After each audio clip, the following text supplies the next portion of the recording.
Assalamualaikum warahmatullahi wabarakatuh. Rahayu Rahayu Sagung Dumadi. Jolo Tundo, pusat kegaiban Bali di tanah Jawa.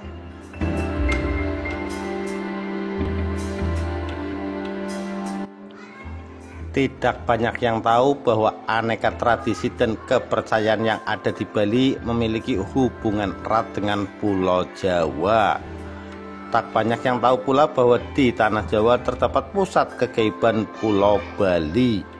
Dari tempat inilah energi spiritual dibangkitkan dan dikumpulkan untuk menyelamatkan Pulau Bali yang saat itu tengah terpuruk di kaki penjajahan. Sejarah mencatat, Pulau Bali pernah mengalami masa kehancuran dan kegelapan akibat serangan dan penjajahan Sriwijaya.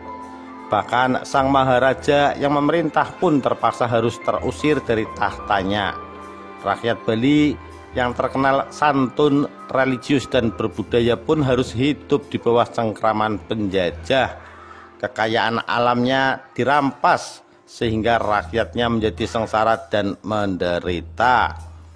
Sayangnya tak banyak yang tahu tempat yang menjadi pusat spiritual tersebut, tempat di mana Maharaja Udayana Mesudiri dan Mesubudi setelah kehilangan tahtanya atas kerajaan Bali akibat diserang oleh kerajaan Sriwijaya yang tengah berusaha memperluas daerah jajahannya.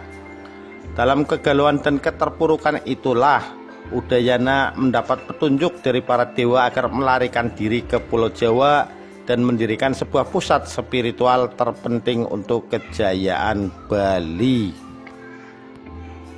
Kisah sejarah itu terjadi pada tahun 899 Saka atau 977 Masehi.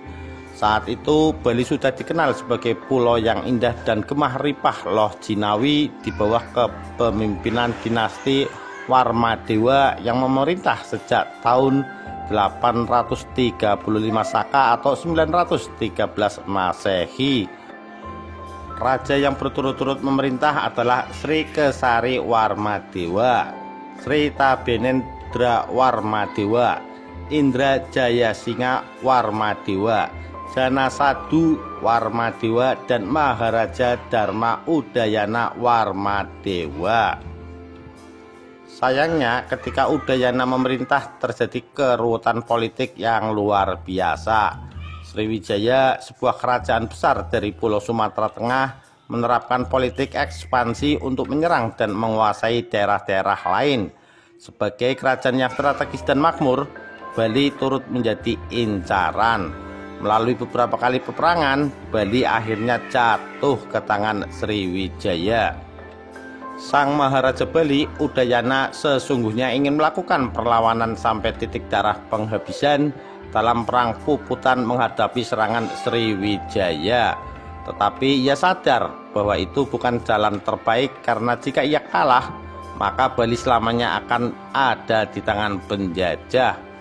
Dalam goncangan batin yang luar biasa itu, Udayana mencoba mengasingkan diri di Pura Suci Tirta Hampul yang dibangun leluhurnya. Di tempat suci ini, Udayana mendapat petunjuk agar melarikan diri untuk membangun pusat kekuatan spiritual untuk dapat kembali merebut Bali dan menyelamatkan seluruh rakyatnya. Seperti wangsit yang ia terima, Udayana lari menyeberangi Segara Rupek atau laut sempit yang memisahkan Pulau Jawa dan Bali. Selanjutnya ia berjalan tak tentu arah menuruti hati sesuai wangsit yang ia terima. Tapa Brata Udayana pun didengar para dewa. Segala keinginannya dikabulkan. Udayana tidak saja mendapat kesaktian, tetapi Maharaja Tanah Jawa yang bertahta saat itu, Empu Sendok, berkenan mengambilnya menantu. Dengan kesaktian dan dukungan politik itu, Udayana berhasil merebut kembali tahtanya atas kerajaan Bali. Ia memerintah bersama istrinya, putri kesayangan Empu Sindok, hingga meninggal pada tahun 933 Saka. Besarnya energi spiritual di tempat itu juga membuat Airlangga, Raja Kahuripan yang merupakan cucu Udayana, memilihnya untuk bertapa brata ketika kerajaannya juga dihancurkan oleh Sriwijaya. Tentu bukan hanya karena leluhurnya pernah bertapa di tempat ini. Energi spiritual yang besarlah yang pasti menjadi alasan Airlangga untuk memilihnya sebagai pusat spiritual. Nyatanya Airlangga juga berhasil mampu merebut tahtanya yang dikuasai Worawari, raja bawahan Sriwijaya. Ketika kerajaan Majapahit berdiri, keistimewaan tempat ini tetap tak berubah, menjadi jujukan para raja, pangeran dan bangsawan untuk menempat diri guna memperoleh kemampuan spiritual yang diinginkan. Bahkan Majapahit pernah mendirikan istana di lereng gunung yang sama, tak jauh dari Jolotundo. Catatan para peneliti sejarah baik dari luar negeri maupun para sejarawan Indonesia memperkuat pandangan tersebut. Adalah Candi Jolotundo yang menjadi pusat spiritual Udayana, Airlangga dan raja-raja Majapahit tersebut. Sebuah bangunan percandian yang ada di lereng gunung Penanggungan. Sesungguhnya Jolotundo bukanlah candi tetapi merupakan pentirtaan. Masalahnya, masyarakat Jawa telah salah kaprah dalam menyebut apapun bentuk bangunan kuno yang terbuat dari batu sebagai candi, tak terkecuali Jolotundo. Candi yang terletak di desa Seloliman, Kecamatan Trawas, Kabupaten Mojokerto ini berbentuk pemandian atau pentirtaan dengan bagian utama berbentuk pancuran air yang berasal dari mata air pegunungan tersebut. Dua ruangan di kanan kiri bangunan utama berfungsi sebagai kamar mandi bagi para raja dan bangsawan. Air dari kamar mandi dan pancuran tersebut akhirnya bermuara pada kolam besar yang mengelilingi bangunan utama dan bilik-bilik candi. Sampai saat ini Jolotundo masih menjadi tempat favorit bagi para pemburu kesaktian. Itu terlihat dari banyaknya bunga-bungaan, dupa dan aneka sesaji yang terserak di sekitar candi.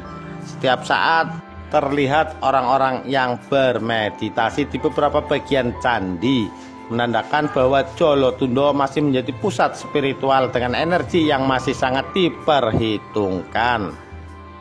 Sayangnya, tak banyak masyarakat Hindu Bali yang mengunjungi tempat ini. Hanya orang-orang yang paham sejarah dan mengetahui pancaran aura mistiknya saja yang sengaja mengarungi perjalanan jauh menerobos jalanan berkelok pegunungan berjarak puluhan kilometer dari kota Mojokerto, Jawa Timur menuju tempat keramat ini, pusat spiritual para raja-raja Jawa dan Bali. Demikian sekilas cerita Jolotundo, pusat kegaiban Bali di tanah Jawa. Sekian, terima kasih. Wassalamualaikum warahmatullahi wabarakatuh. Rahayu Rahayu Sagung Dumadi.